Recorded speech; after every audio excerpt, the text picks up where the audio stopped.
Okay. Um, I would like to talk about meditation. Um, why meditate, right? I think that's the central question. Why do we do it? And let's take the simple angle first. We um, we're not happy, right? I think happiness is going to help us, right? We may be restless, or we may be fearful or angry or obsessive or addicted to lots of things. I think meditation may help in this regard. Scientific studies have shown that it does. So why not give it a try, right? A lot of people are doing it, being mindful, blah blah blah. Um, like I said, restlessness. People would like to be peaceful, calm, right? They feel exhausted. They would just like to have this rest, relax a little bit. Does meditation give this? Sure, yeah. Other activities do. I think running does as well. Reading a book or cooking. Just any activity really, where you just do the activity and are not distracted by a million things. TV, not so much, but even that, if you do it mindfully, probably could be. But anyway, meditation is a tradition that humans have had, and usually the settings where meditation is done are quite tranquil and calm, so they're just conducive to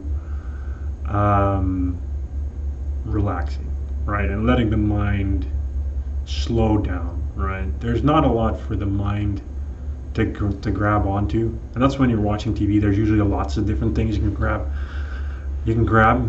So,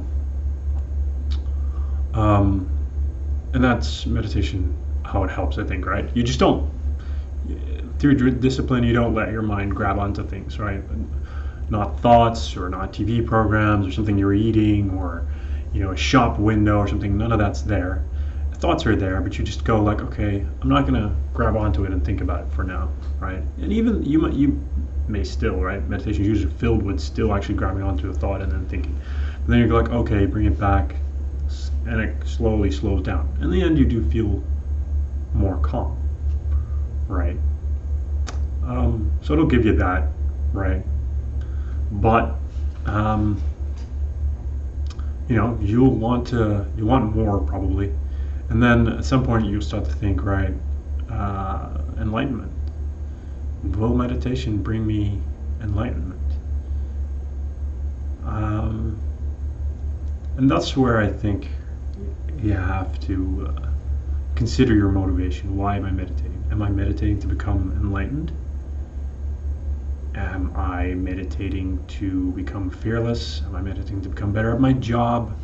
Better to become a better parent? Am I better meditating? I don't know. You're probably looking for some outcome, right? And that's the thing. When you have that outcome in your mind,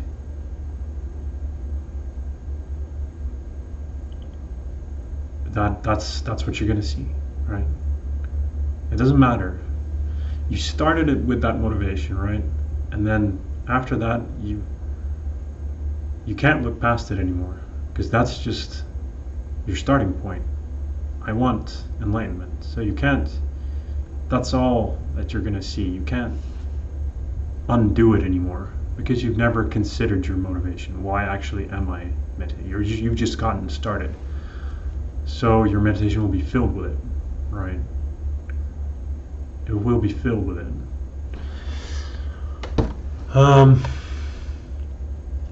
So why do we meditate, right? You can meditate for a very long time and have experiences, different spiritual experiences, lots of pleasure, clear insights into certain things. I don't know, lots of great things, feelings of oneness, all those things. But enlightenment, this energetic transformation where everything stops and nothing is ever the same, I don't know. I've never found it. I never found it. Everything always passed. Um, so why meditate? I don't know. I'm not sure if there's an answer to that question. I never found it, right? Is meditation really more holy or better than other things? Than eating an ice cream? I don't know. I don't think so. But I still do it. I still meditate. But I honestly don't know why. Maybe just because it does make me feel a bit more comfortable. Maybe just because it has momentum from the past. To be honest, in terms of being interested, I'm I'm interested in all the moments, right? I'm interested in the moment of meditation, like what is going on there, why do I do it, what do I see? But I'm not less interested in when I'm eating an ice cream. That's equally interesting, and that goes for all things, right? Like different emotions are super interesting because usually we don't look at like fear, anger, sadness, right? That's why I call my channel that. But even happiness, right? We like it, but we never really look at it. We're not that interested in it. It's just there. Joy, pleasure. So all these things are interesting. So I just like to look at them. And I guess that is meditation, right? You don't have to be sitting to do it. Although it helps. I think the whole world should sit more and just meditate. I think it's good. I don't know why, but I think it's good.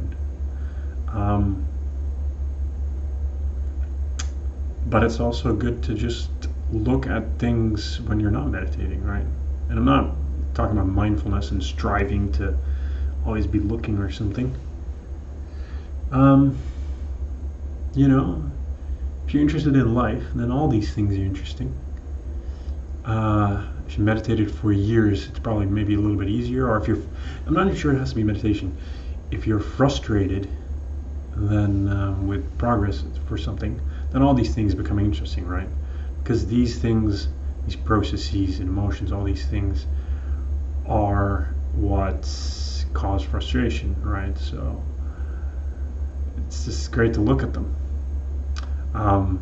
But you'll find that even looking at them won't help you get away from frustration. So it's hopeless.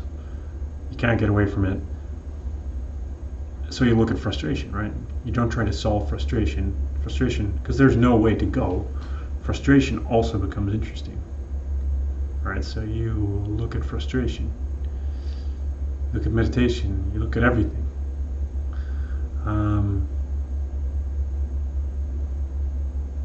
Yeah, so that's something about meditation. I will go meditate, but I don't know why.